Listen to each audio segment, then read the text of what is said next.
Praise the Lord. सबको जय मसीह की। எல்லாம் நல்லா இருக்கிறீங்க, நான் நம்புறேன், நான் விசுவாசிக்கிறேன். मैं विश्वास करता हूँ कि आप सब ठीक होंगे। இன்னைக்கு இந்த வீடியோ மூலமா உங்களை பார்ப்பதிலே சந்தோஷம். आज इस वीडियो के द्वारा मैं आपसे बात करने में आनंदित ஒரு हूँ சின்ன காரியத்தை இன்னைக்கு உங்களுக்கு இடத்துல பகிர்ந்து கொள்ள வந்திருக்கிறேன். और आज भी मैं एक छोटा सा विषय आपके बीच में बांटने आया हूँ। சோம்பேறியா இருக்காத. आलसी ना बने। சோம்பேறியா இருக்காத. आलसी ना बने।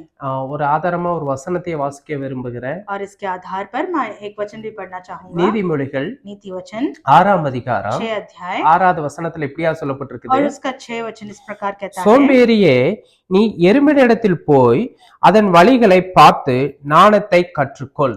हे आलसी, चींटियों के पास जा, उनके काम पर ध्यान दे और बुद्धिमान हो।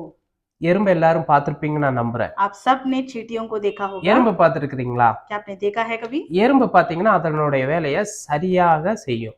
और चींटियां जो हैं अपने पास जो भी काम होते हैं उन्हें बहुत ही सही से करता है அது சுறுசுறுப்பா இருக்கும். और वो बहुत उत्तेजित रहता है நீங்க பார்த்திருக்கீங்களா? அது குட்டியா இருக்கும், और वो बहुत छोटा दिखता ஆனா है ரொம்ப ஆக்டிவா இருக்கும். और वो बहुत ही ज्यादा उत्तेजित होता है சோம்பேறியா இருக்கவே இருக்காது. और वो कभी भी आलसी जैसा नहीं அந்த रहता। எறும்பு பாத்தீங்க அப்படின்னா और उस चींटियों को देखे तो हम கோடை காலம் வருவதற்கு முன்னதாகவே और ठंड का समय आने से पहले என்ன பண்ணும் அப்படின்னா और वो क्या करता है அதன் இரைகளை தேடி और वो अपने भोजन को கரெக்டா பாத்தீங்க அப்படின்னா கோடை காலம் வருவதற்கு முன்னாடி அதெல்லாம் சேர்த்து வச்சு கோடை காலத்துல அதை சாப்பிட்டு திருப்தி அடைந்திருக்கும். और ठंड से पहले ही अपने सारे भोजन को इकट्ठा कर कर जो है वो समाप्त कर देता है ताकि वो ठंड के समय में अपने उस भोजन को तृप्त खा पाए।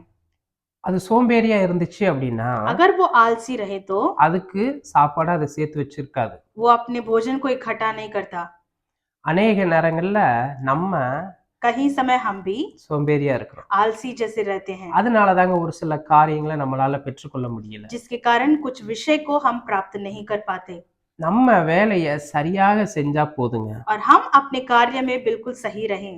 அந்த இடத்துல எறும்பை பார்த்தா நமக்கு ஒரு என்ன பண்ணணும் அப்படின்னா ஒரு உற்சாகம் வரும். और हम चींटियों को देखकर हम उत्तेजित होने पाए। சாலமோன் தான் இந்த வசனத்தை எழுதியிருக்கு. और इस वचन को जो है सुलेमान ने लिखा है। சாலமோன் உங்களுக்கு தெரியும், ஞானத்துல சிறந்து விளங்கின ஒரு மனுஷன். और सुलेमान जो है हम सब जानते हैं कि वो बहुत बड़ा ज्ञानी था அவர் எழுதின இந்த வசனம் और उसने इस जो है वचनों को लिखा நம்ம है எறும்பை போல சுறுசுறுப்பா இருக்கணும். और हम चींटियों के समान उत्तेजित रहने पाए। நீங்க எறும்பை போல சுறுசுறுப்பா இருந்தீங்க அப்படின்னா अगर आप भी इन चींटियों की तरह बनते हैं तो அதுக்கேத்த பிரதிபலனை நீங்க கண்டிப்பா பாப்பீங்க. उसका प्रतिफल आप जरूर देखोगे கர்த்தர் அதுக்கேத்தவாறு ஆசீர்வதித்து உங்களை பழுகி பெருக और பண்ணுவார். परमेश्वर आपके कार्यों के लिए परमेश्वर आपको आशीष करेगा। இந்த வேலையில சோம்பேறியா இருக்கிறீங்களா? क्या आज के दिन आप आलसी जैसे हैं? இன்னைக்கு சோம்பேறித்தனத்தை விட்டு வெளியே வாங்க. उस आलसीपन से बाहर आ जाएं சீக்கிரத்துல கர்த்தர் உங்களுக்கு ஒரு பெரிய பிரதிபலனை கொடுத்து ஆசீர்வதிக்க போறார். और तुरंत ही परमेश्वर बहुत जल्दी ही आपको उस आपके कार्य का प्रतिफल देके आशीष சோம்பேறியா करेगा। இருக்காதீங்க,